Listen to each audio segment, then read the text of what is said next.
কৃষ্টি কালচার, ইবাদত বন্দেগীর নাম। মানুষ এমনটা মনে করে দিন মানে হচ্ছে নামাজ, রোজা, হজ, জাকাত, তাসবিহ, তাহলিল, জিকির, আজকার। মানুষ এমনটা ভাবে। অনেকে তো এমনও ভাবে দিন মানে হচ্ছে প্রত্যেক জুমায় জুমায় নামাজ পড়া, রমজান মাসে রোজা রাখা, ঈদ করা, ঈদের নামাজ পড়া, জুমার নামাজ পড়া, এটা হচ্ছে দিন। আবার কিছু মানুষ মনে করেন যে দিন মানে ইবাদত বন্দেগী করা, কিন্তু অর্থনীতি, রাজনীতি, সমাজনীতি এগুলোতে আমরা যা ইচ্ছা তাই করতে পারি। এ কারণে দেখা যায় একজন ব্যক্তি মসজিদে গিয়ে পাক্কা মুসল্লি হয়ে যান, কপালে সেজদার দাগ পড়ে যায়, আবার অর্থনৈতিক জীবনে গিয়ে সেই ব্যক্তি আবার সুদখোর হয়ে থাকেন। দেখা যায় একজন ব্যক্তি মাশাআল্লাহ বছর বছর হজমরা করি, নামাজ কালাম মাশাআল্লাহ সব ভালো, পলিটিক্সে গিয়ে আমি আল্লাহ রাব্বুল আলামিনের বিধানের পরোয়া করি না। তো দিন এর ব্যাখ্যাটাকে বুঝতে হবে খুব ভালো করে। আল্লাহ পাক যে বললেন একমাত্র গ্রহণযোগ্য দিন হচ্ছে ইসলাম, এই দিন মানে 24 ঘন্টা দিন রাত নয়, যে 12 ঘন্টা ঘুমালাম আর 12 ঘন্টা জেগে থাকলাম, এই দিন রাতকে দিন বলা হচ্ছে না। আর কোরআনে দিন শব্দের দুটো অর্থ আছে। একটা হচ্ছে ওয়ামা আদরাকা মা ইয়াউমুদ্দিন, তুমি কি জানো ইয়াউমুদ্দিন কি? সুম্মা মা আদরাকা ইয়াউমুদ্দিন ওয়ামা সুম্মা মা আদরাকা মা ইয়াউমুদ্দিন, হে নবী আপনাকে আবারও বলছি, আপনি কি জানেন ইয়াউমুদ্দিন কি? দিনটা হচ্ছে ইয়াউমা লা তামলিকু নাফসুন লিনাফসিন শাইআ ওয়াল আমরু ইয়াউমাইযিন লিল্লাহ। কিয়ামতের দিন বোঝাচ্ছে এখানে দিন শব্দ দিয়ে। দিন হচ্ছে এমন একটা দিবস যেই দিবসে কোনো নফসের যাররা পরিমাণ উপকার করতে পারবে না। এটা একটা দিনের অর্থ কোরআনে আছে। আরেকটা শব্দ এই একই বানানে, এই দিন শব্দের আরেকটা অর্থ হচ্ছে জীবন ব্যবস্থা। কি অর্থ? জীবন ব্যবস্থা। যখনই বলা হয় যে ইসলাম একটা দিন ইসলাম, যেটা কবরে প্রশ্ন করা হবে যে তোমার দিন কি, এই দিন মানে হচ্ছে জীবন ব্যবস্থা। এই দিন মানে 24 ঘন্টা দিন রাত নয়, অথবা কিয়ামতের দিবসও নয়। যখন বলা হবে তোমার দিন কি, তারাই উত্তর দিতে পারবেন ইনশাআল্লাহ তাআলা যারা পৃথিবীতে দিন ইসলামকে পরিপূর্ণরূপে গ্রহণ করেছে। আংশিক গ্রহণ নয়। আংশিক গ্রহণ আর পরিপূর্ণ গ্রহণ কি, একটা এক্সাম্পল দিলাম একটু আগে। ইবাদত বন্দেগীতে আপনি পাক্কা মুসল্লি মাশাআল্লাহ, অর্থনৈতিক জীবনে গিয়ে সুদ খাচ্ছেন, ঘুষ খাচ্ছেন, দুর্নীতি করছেন, অন্যের সম্পদ আত্মসাৎ করছেন, মাপে কম দিচ্ছেন, মজুদদারিতা করছেন, বাজারে কৃত্রিম সংকট তৈরি করছেন, মানুষকে ঠকাচ্ছেন। এই যে ঘটনাগুলো কি ঘটছে না সমাজে? তো এক্ষেত্রে আপনি আংশিক দিন ফলো করছেন, আপনি পরিপূর্ণ দিন এখনো ফলো করতে পারছেন না। একইভাবে আপনি তাহাজ্জুদ গুজার মাশাআল্লাহ, কিন্তু পরিবারের সন্তানরা কেউ নামাজ পড়ে না, মা বোনরা কেউ পর্দা করছে না, পরিবারে হালাল রিজিক নাই, পরিবারে ইসলামিক সংস্কৃতি বা কালচার নাই, ইসলামের চর্চা নাই, যে যার মতো দুনিয়া পূজায় ব্যস্ত আছে। এটাও কিন্তু পারিবারিক জীবনে দিন পালন হয় নাই। পলিটিক্সে গিয়ে আপনি মাশাআল্লাহ, এটা এখন সিজন আসছে, এখন বহু মানুষ শহীদও হবে। আর কি শহীদ হবে না, তাই না? এক ব্যক্তি রাসূল সাল্লাল্লাহু আলাইহি ওয়াসাল্লামকে এসে জিজ্ঞাসা করেছিলেন যে ইয়া রাসূলুল্লাহ আইয়ু রাজুলিন শাহীদ, কোন ব্যক্তি শহীদ? নবী সাল্লাল্লাহু আলাইহি ওয়াসাল্লাম বলছেন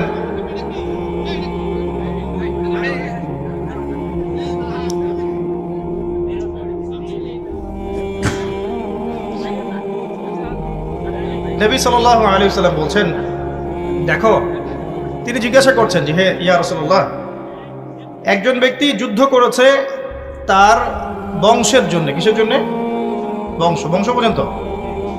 আর একজন ব্যক্তি যুদ্ধ করেছে তার বীরত্ব দেখানোর জন্য, সে কত বড় বীর এটা দেখানোর জন্য। আর একজন ব্যক্তি যুদ্ধ করেছে আল্লাহ রাব্বুল আলামিনের কালিমা তার জমিনে প্রতিষ্ঠার জন্য। নবী সাল্লাল্লাহু আলাইহি ওয়াসাল্লামকে সাহাবী প্রশ্ন করছেন, ইয়া রাসূলুল্লাহ, এই তিন ব্যক্তির মধ্যে কে শহীদ?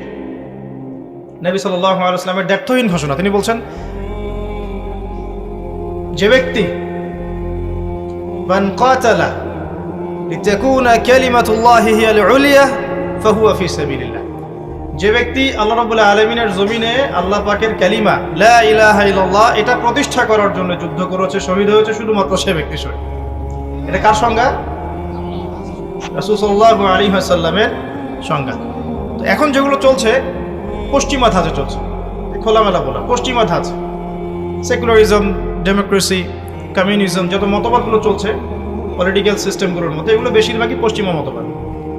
ইসলামিক যে রুলিংস এর সাথে এগুলো খুব একটা সম্পর্ক নেই। এবং এখন আমরা কি করেছি, এখন আমরা দিনকে ভাগ করে ফেলেছি। ইবাদত বন্দেগীর জীবনে আমি নামাজ রোজা হজ জাকাত করব, কিন্তু অর্থনৈতিক জীবনে আমি সর্বেসর্বা, আমি যা বুঝি তাই। সমাজে গিয়ে আমি যা বুঝি তাই। পরিবারে আমি যেমন ইচ্ছা তেমন চলব। পলিটিক্সে আমি যা ইচ্ছা তাই করব। এখানে ইসলামের ধর্মের কথা টেনে আনবেন না। টেনে আনলে আপনি মৌলবাদী হয়ে যাবেন, আর টেনে না আনলে আপনি সেকুলার। এই হচ্ছে কনসেপ্ট, খোলামেলা কনসেপ্ট চলছে। তো এখন এটা চলে আসছে বিগত 100 বছর থেকে প্রায়, আমি যতটুকু পড়াশোনা করছি 100-200 বছরের বেশি হবে না। মূলত ফরাসি বিপ্লব যেটা হয়েছে 1789-এর দিকে, 79-এর দিকে, তারপর থেকে পশ্চিমে এই বিপ্লবগুলো সংঘটিত হয়েছে। এর আগ পর্যন্ত এগুলোর অস্তিত্ব খুব একটা পাওয়া যায় না। আর ওই যে গ্রিক দর্শনের কথা বলে, গ্রিক দর্শনে অ্যারিস্টটল, প্লেটো, তারা ছিল, সক্রেটিস, তারাও ডেমোক্রেসি চর্চা করেছে। এই ডেমোক্রেসি ওই ডেমোক্রেসি সেম ছিল না। এটা নিয়ে কথা বলে আমার সাথে বসতে পারেন, এটা সেম ছিল না। ওটা ছিল একটা ক্ষুদ্র নগর রাষ্ট্রের কনসেপ্ট, এটা আব্রাহাম লিঙ্কনের কনসেপ্ট ছিল না। আর এর কিছু বিষয়ের সাথে আমাদের দ্বিমত নাই, কিন্তু কিছু বিষয়ের সাথে আমাদের দ্বিমত নাই, কিছু মৌলিক বিষয়ের সাথে ইসলামের দ্বিমত আছে। বুঝাচ্ছি, যেমন ধরেন এখানে যতগুলো মানুষ বসে আছেন, আপনারা যদি একটা সিলেকশন বা ইলেকশন যেটাই বলেন করেন, যে এখানে আমরা 1000, 2000, 5000 মানুষ আছি, একটা রায় দেয়া হবে, মত নেওয়া হবে। কি মত? সুদ হালাল না হারাম, সুদ মানবতার কল্যাণের জন্য উপকারী না ক্ষতিকর, মদ হালাল না হারাম, পতিতাবৃত্তির লাইসেন্স দেওয়া যাবে কি যাবে না, এটা একটা ভোটাভুটি হচ্ছে মনে করেন, সেই ফর এক্সাম্পল। এখন এখানকার মধ্যে 4000 মানুষ বললেন যে হ্যাঁ এগুলো ভালো, এগুলো করা যাবে, আধুনিক রাষ্ট্রের কনসেপ্ট এগুলো থাকতে পারে, এই বিশ্বে চলতে হলে এগুলো লাগে। আর বেচারা এই 200-400 মানুষ বললো যে না এগুলো হারাম, আল্লাহ পাক হারাম করেছেন, হারাম। এখন প্রচলিত ওয়ার্ল্ডের যে সিস্টেমগুলো চলছে, এই কনসেপ্টগুলোতে গেলে এই 4000 মানুষের রায় গ্রহণযোগ্য হবে। কথা বুঝতে পারছেন না? এই 4000 মানুষের রায় গ্রহণযোগ্য হবে এবং এই মতটা প্রতিষ্ঠা লাভ করবে। আপনি চান বা না চান, যদি না চান বাই ফোর্স এটা প্রতিষ্ঠা করা হবে, যেহেতু এটা সংখ্যাগরিষ্ঠ মানুষ এখানে মত দিয়েছে। এটা প্রচলিত ডেমোক্রেসি। আর ইসলাম কি বলছে? ওই যে ইসলাম বলছে ওই যে 100, 200, 500 মানুষ বসে আছে বেচারা, হাবা গোবা টাইপের, মুখে দাড়ি টুপি আছে, তারা বলছে না এগুলো চলবে না, এগুলো হারাম, মদ, পতিতাবৃত্তি, সুদ এগুলো চলে না, এগুলো আল্লাহ পাক হারাম করেছেন। আল্লাহর বিধানে ওই 100, 200, 300 মানুষের রায় গ্রহণযোগ্য। তো আপনি কি এখন পার্থক্য ধরতে পারছেন? এখন পুরো ওয়ার্ল্ডের সিস্টেমটা এভাবেই চলছে। আর এই সিস্টেমটাকে আপনি কি রাতারাতি পরিবর্তন করতে পারবেন?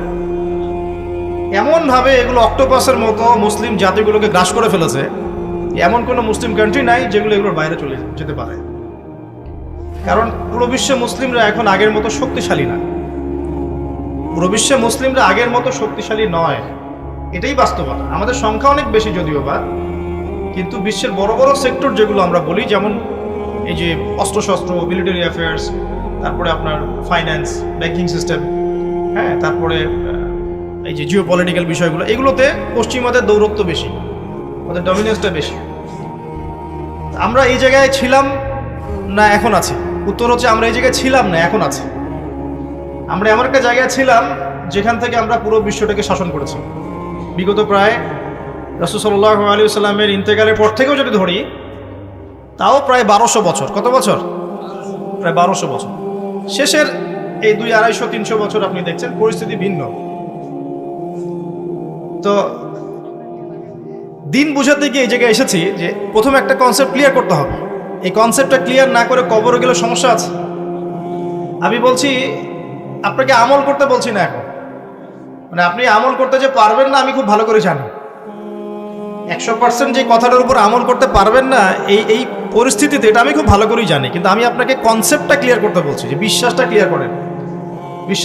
বিশ্বাসটা হচ্ছে দিন কি পরিপূর্ণ জীবন ব্যবস্থা। আল্লাহ পাক ইসলামের মধ্যে এমন কোনো বিষয় নাই যা নাজিল করেন নাই। হয়তোবা আমি দুনিয়ার চাপে পড়ে হোক, বৈশ্বিক চাপে পড়ে হোক, আমি 100% পালন করতে পারছি না, এটা ডিফারেন্ট ইস্যু, এটা আলাদা কথা। কিন্তু আগে বিশ্বাসটা ক্লিয়ার করতে হবে যে দিন মানে হচ্ছে পরিপূর্ণ জীবন ব্যবস্থা, এটাই ইসলাম। আল্লাহ পাক কি এখানে ইবাদত বন্দেগীর হেদায়েত দেননি? কিভাবে নামাজ পড়বেন, রোজা রাখবেন, হজ করবেন, যাকাত দিবেন, তাসবিহ তাহলিল করবেন, জিকির আজকার করবেন, এই হেদায়েতগুলো কি ইসলামে নাই? আছে কি না? দ্বিতীয় দিকে আসেন, পরিবার চালাবেন, ইয়া আইয়ুহাল্লাযীনা আমানু কু আনফুসাকুম ওয়া আহলিকুম নারা, পরিবারের হেদায়েত নাই? মুসলিম হয়ে আমাদেরকে মৃত্যুবরণ করতে হবে। ইত্তাকুল্লাহ হাক্কা তুকাতিহি ওয়া লা তামুতুন্না ইল্লা ওয়া আনতুম মুসলিমুন, ব্যক্তি জীবনের হেদায়েত নাই? অর্থনীতিতে যাবেন, আল্লাহ বলছেন ফাহাল্লাল্লাহুল বাই'a ওয়া হাররামা রিবা, ইকোনমিক হেদায়েত নাই? জিওপলিটিকে যাবেন, আল্লাহ পাক বলছেন যে লা তাত্তাখিযুল ইয়াহুদা ওয়ান নাসারা আউলিয়া, ইহুদ এবং নাসারাদেরকে বন্ধুরূপে গ্রহণ করো না, বা'দুহুম আউলিয়া বা'দ, ওরা একে অপরের বন্ধু। জিওপলিটিক্যাল হেদায়েত পেলেন? পান নাই? আল্লাহ পাক বলছেন ফাহকুম বাইনান নাসি বিল হক, মানুষের মধ্যে হকের মানদণ্ডে বিচার ফয়সালা করো, ফয়সালা নাই? তো সবকিছু আছে কি নাই এটা আগে কথা। আর আপনি পালন করতে পারবেন না সেটা পরের ইস্যু, বা আপনি নসিহত গ্রহণ করবেন কি করবেন এটা আপনার ইখতিয়ার। কেউ বাধ্য করবে না। বাধ্য করবে? কেউ কি ফোর্স করবে ইসলাম নিয়ে? চাপিয়ে দিবে আপনার উপরে, আপনাকে মানতেই হবে এমন কি কেউ বলবে? কেউ বলবে না। কিন্তু আগে তো কনসেপ্টটা ক্লিয়ার করতে হবে নাকি ভাই? ইসলামের মধ্যে পরিপূর্ণ জীবন ব্যবস্থা আছে নাকি নাই? যদি থাকে তাহলে আমাদেরকে জানতে হবে এখন যে একটা পরিপূর্ণ জীবন ব্যবস্থা থাকার পরেও কি অন্য জীবন ব্যবস্থা বা দর্শন বা ইজম এগুলো নেওয়া যাবে কিনা। উত্তরটা আল্লাহ পাক দিচ্ছেন সূরা আল ইমরানের 85 নম্বর আয়াত। কত নম্বর? 85। আল্লাহ পাক বলেন ওয়া মা ইয়াবতাগি গায়রাল ইসলামি দীনান ফালা ইউকবাল, কেউ যদি ইসলাম ছাড়া, এই দিন ইসলাম ছাড়া, যেদিন ইসলাম পরিপূর্ণ, এটা ছাড়া যদি অন্য কোনো দর্শন, ইজম বা জীবন ব্যবস্থা, দিন কেউ তালাশ করে, ফালা ইউকবাল মানে কোশ্চিন কালেও সেটা কবুল করা হবে না। দুনিয়াতে পারবে, যেতে পারে, পরকালে গিয়ে দেখবে আমল নামা সব ডিলিট হয়ে গেছে। আমল নামা কি হয়ে গেছে? ডিলিট। হ্যাঁ, বিশ্বাস করছেন না? শোনেন, একটা সূরা আছে, সূরা হুজুরাত। কোন সূরা?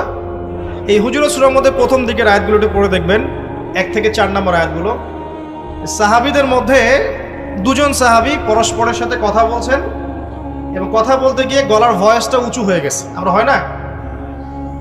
নবী সাল্লাল্লাহু আলাইহি ওয়াসাল্লাম সেখানে বসেছিলেন। এই দৃশ্যটা আল্লাহ পাক দেখে আয়াত নাজিল করে দিলেন, তোমরা সাবধান হয়ে যাও, যদি তোমরা নবীর সামনে নিজেদের কণ্ঠস্বরকে উঁচু করো, তোমাদের আমল নামা সব ডিলিট হয়ে যাবে, তোমরা টেরই পাবে না। বুঝতে পারছেন? শুধু নবীর সামনে কণ্ঠস্বর উঁচু করার ফলাফল এটা। আর যদি নবী সাল্লাল্লাহু আলাইহি ওয়াসাল্লামের নাজিল করে যে শরীয়ত, এই দিন পালন না করে অন্য দিন পালন করে, তাহলে কি হবে?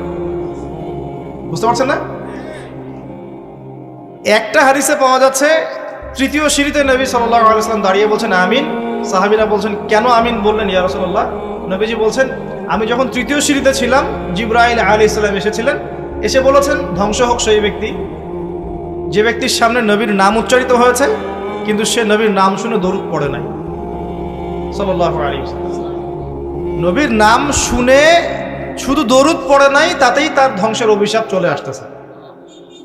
আর একটু চিন্তা করেন, যে নবীর উপরে কোরআন এবং সুন্নাহ নাজিল হয়েছে, যে কোরআন সুন্নাহ পরিপূর্ণ ইসলাম, রিলিজিয়ন, জীবন ব্যবস্থা, এটা বাদ দিয়ে কেউ যদি অন্য মতবাদ, ইজম, দর্শন তালাশ করে, তার আমল নামা টিকবে?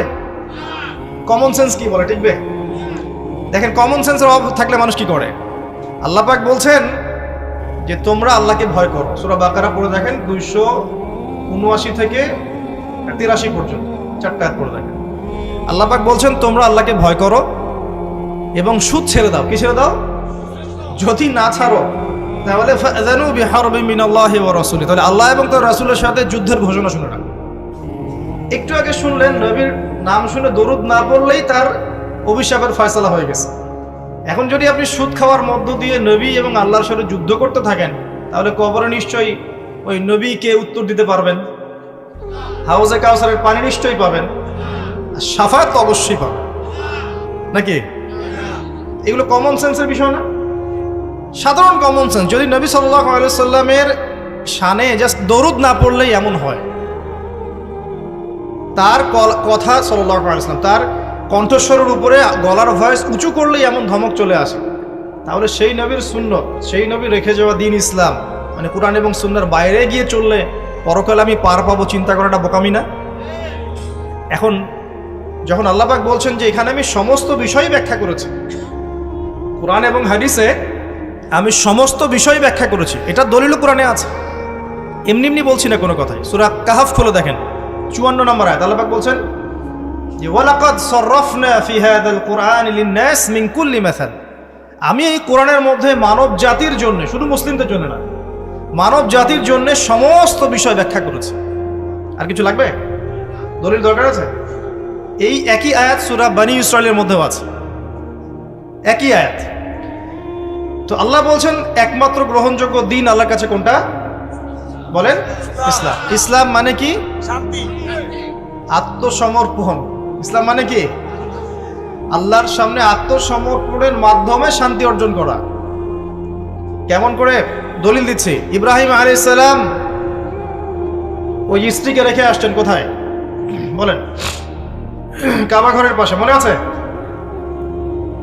খাবার নাই, পানিও নাই, আল্লাহ পাক বলছেন রেখে আসতে, রেখে আসলেন। ইব্রাহিম আলাইহিস সালাম কি প্রশ্ন করেছিলেন কেন করব আল্লাহ? এর পিছনে বিজ্ঞান কি? এই হুকুমের পিছনে দর্শন যুক্তি কি? তিনি কি প্রশ্ন করেছেন? আল্লাহ পাক বলছেন তোমার সন্তানকে জবাই করতে হবে। সন্তানকে ডেকে বলছেন ইন্নী আরা ফিল মানামি আন্নী আসবাহুক, আমি স্বপ্নে দেখেছি আমি তোমাকে জবাই করছি, ফানদুর মাযা তারা, তোমার রায় কি আমাকে বল। ইব্রাহিম আলাইহিস সালামকে জিজ্ঞাসা করেছেন আল্লাহ এই হুকুমের পিছনে দর্শন যুক্তি বিজ্ঞান কি?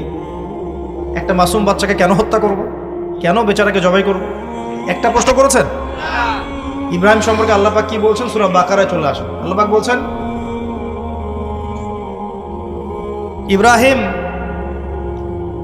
তাকে যখনই কোনো বিষয়ের আদেশ করা হয়েছে, যখনই ইয ক্বালা লাহু রাব্বুহু আসলিম, যখনই তার রব তাকে বলেছেন আসলিম মানে আত্মসমর্পণ করো, ক্বালা আসলামতু লিরাব্বিল আলামিন, তিনি বলেছেন আমি জগৎ সমূহের প্রতিপালক আল্লাহর সামনে আত্মসমর্পণ করলাম। একটা প্রশ্নও করেন নাই। এই যে ইসলাম, এই যে মুসলিম। আর ইব্রাহিম আলাইহিস সালামই এই জাতির নাম করেছেন কি? করেন নাই? কেউ মিলাতে পারছেন? ইব্রাহিমের মতো মুসলিম হতে হলে তো সামি'না ওয়া আতা'না, মানে শুনলাম মানলাম, ব্যাস এতটুকু। এখন আল্লাহ পাক বলছেন দিনটা পরিপূর্ণ, আল্লাহ বলছেন যে এই দিন ছাড়া অন্য দিন গ্রহণযোগ্য হবে না, আল্লাহ বলছেন যে তার সামনে আত্মসমর্পণ করতে, আত্মসমর্পণ করলে পরে আপনি শান্তি পাবেন ইনশাআল্লাহ। এর নাম ইসলাম মানে শান্তি। ইসলাম মানে ওই শান্তি নয়। এই বলে কিছু মানুষ ইসলামে শুধু শুধু সৎ কাজের আদেশ, ফজিলত আর ফজিলত বলতে হবে। শুধু কি ফজিলত বলাই কাজ ইসলামের? আর সৎ কাজের আদেশ করাটাই ইসলাম? অসৎ কাজে নিষেধ করতে হবে না? সৎ কাজে আদেশ করলে তো কেউ কখনো জেল ছুলি ফাঁসির শিকার হতো না, হতো? সারা জীবন যদি ফজিলতের বয়ান করতে থাকি, সুবহানাল্লাহ বললে এত নেকি হয়, আলহামদুলিল্লাহ বললে এত নেকি হয়, আল্লাহু আকবার বললে এত নেকি হয়, কোনো বাধা বিপত্তি আসবে নাকি? আপনার নামে সমালোচনা হবে নাকি? যখন হক কথা বলা শুরু করবেন তখন সমস্যা। নবী সাল্লাল্লাহু আলাইহি ওয়াসাল্লামকে 23 বছর মার খেতে হলো কেন? দাঁত শহীদ হলো কেন? তার এই ভ্রুর নিচে এভাবে কড়া ঢুকিয়ে দেওয়া হলো কেন? উহুদের মাঠে তাকে আঘাত সহ্য করতে হলো কেন? নবী সাল্লাল্লাহু আলাইহি ওয়াসাল্লামকে সারা জীবনে 15টা গালি খেতে হয়েছে। কয়টা? সিরাত পড়েন, আর রাহিকুল মাখতুম বইগুলো, এই ধরনের বইগুলো পড়ে দেখেন, 15টা গালি খেতে হয়েছে তাকে। আমাদের নবীজির চেয়ে ভালো কোনো মানুষ আছে নাকি? সেই মানুষকে জীবনে 15টা গালি খেতে হয়েছে। বলছে মানুষ যে আপনি হচ্ছেন কাযযাব, মিথ্যা, মহামিথ্যাবাদী। কাযযাব মানে শুধু মিথ্যাবাদী না, মহামিথ্যাবাদী। আপনি হচ্ছেন নাউযুবিল্লাহ সাহের, জাদুকর। আপনি হচ্ছেন ফারিকুল জামাত বিভক্তকারী, ঐক্য বিনষ্টকারী। বুঝতে পারছেন না কথা? আপনি বলছেন যে মাজনুন, পাগল ব্যক্তি, মাজনুন। কোরআনকে বলছে শয়তানের বাণী, নাউযুবিল্লাহ। তাকে নাকি জিন ভর করেছে, জিন ছাড়ানোর জন্য একজন এসেছিল, জিমাদ আল-আজদি তার নাম। সে খবর পেয়েছে নবী সাল্লাল্লাহু আলাইহি ওয়াসাল্লাম কোরআনের মতো কিছু বলে বেড়াচ্ছেন। তার ধারণা যে নবী সাল্লাল্লাহু আলাইহি ওয়াসাল্লামকে জিন আক্রমণ করেছে, নাউযুবিল্লাহ। সে এসে বলছে, শোনেন ঘটনাটা খুব মজার। সে এসে বলছে যে মুহাম্মদ কোথায়? মক্কায়।